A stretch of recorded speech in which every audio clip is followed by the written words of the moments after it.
नमस्कार विद्यार्थी मित्रांनो, welcome to my YouTube channel. अत्यंत आनंदाची गोष्ट आहे मित्रांनो, पवित्र पोर्टलवर आपल्याला खूप साऱ्या जाहिराती बघायला मिळत आहे. हा व्हिडिओ मी स्पेशल विशेष शिक्षक किंवा कला शिक्षक आणि भरपूर साऱ्या अशा कमेंट्स होत्या की मॅडम या वेळेस या भरतीत विशेष शिक्षकाच्या जागा येणार आहे का.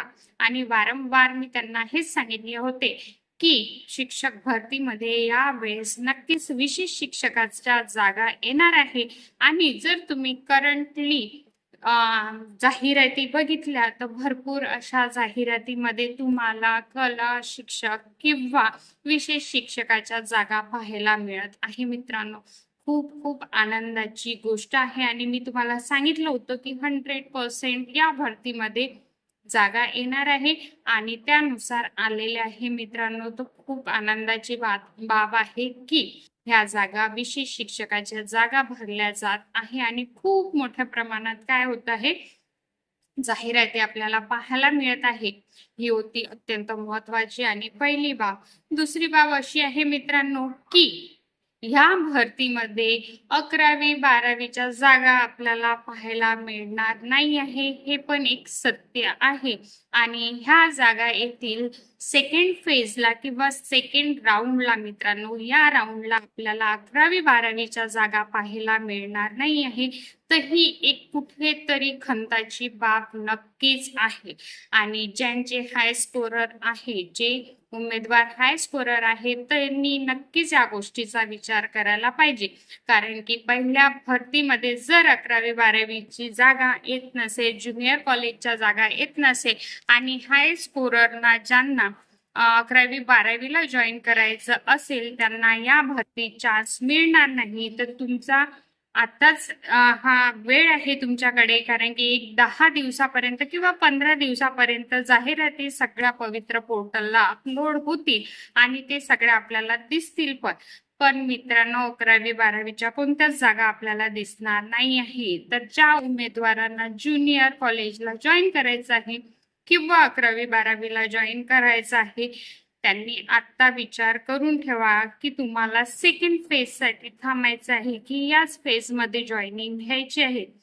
सेकंड फेजमध्ये किंवा सेकंड राऊंडमध्ये नक्कीच 11वी-12वीच्या जागा 100% सगळ्या जागा तुम्हाला पाहायला मिळणार आहे.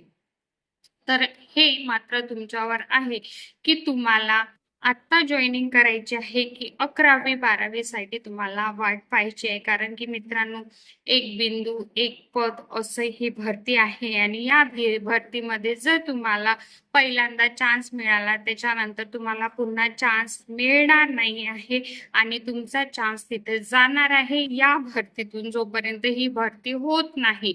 तर मग तुम्हाला काय करायचं आहे मित्रांनो, विचार करा, चांगल्या प्रकारे विचार करा की आपल्याला अजून तुमच्याकडे 10 दिवस आहे. तुम्हाला भरतीमध्ये काय करायचं आहे, विदाउट इंटरव्ह्यू की विथ इंटरव्ह्यू आपला नंबर लागणार आहे. विदाउट इंटरव्ह्यू लागण्यावाल्यांना डॉक्युमेंट्स सगळे क्लिअर ठेवावं लागतील आणि रेडी राहावं लागतील जॉईनिंगसाठी. किंवा विथ इंटरव्ह्यूसाठी जर तुमचा नंबर लागत असेल किंवा तुम्हाला चान्स घ्यायचा असेल, त्याच्यासाठी आत्तापासूनच तुम्हाला काय करावं लागेल, प्रिपेअर करावं लागेल. आणि मी तुम्हाला खूप वेळा सांगितलेलं आहे की जर तुम्हाला काही प्रॉब्लेम असेल तर नक्कीच मला कमेंटमध्ये कळवा.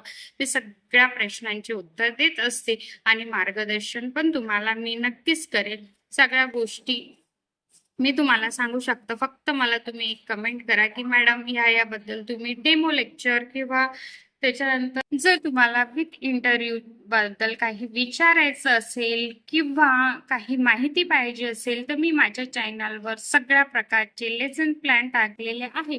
किंवा इंटरव्ह्यू कशा प्रकारे होणार आहे, त्याच्यामध्ये काय प्रश्न विचारतील ह्याबद्दल पण मी तुम्हाला चांगल्या प्रकारे मार्गदर्शन करू शकते. जर माझी मदत होत असेल तुम्हाला तर नक्कीच मी खूप हॅपी आहे. पण तुम्ही मला कमेंटमध्ये कळवा की मॅडम आम्हाला याबद्दल माहिती पाहिजे. आणि नक्कीच सगळ्या उमेदवारांना आता आतुरता लागलेली असेल की प्रेफरन्सेस जनरेट कधी होतील. तर या प्रोसेसला एक 10 ते 15 दिवस लागतच असतात. तर आपल्याला 15 ऑगस्टच्या नंतर प्रेफरन्सेस नक्कीच जनरेट होतील मित्रांनो. आणि यासाठी तुम्हाला आत्तापासूनच विचार करून ठेवायचा आहे की आपल्याला सेकंड फेजसाठी थांबायचं आहे की याच फेजमध्ये आपल्याला आपला चान्स काय करायचा आहे, घ्यायचा आहे. जर तुम्हाला हा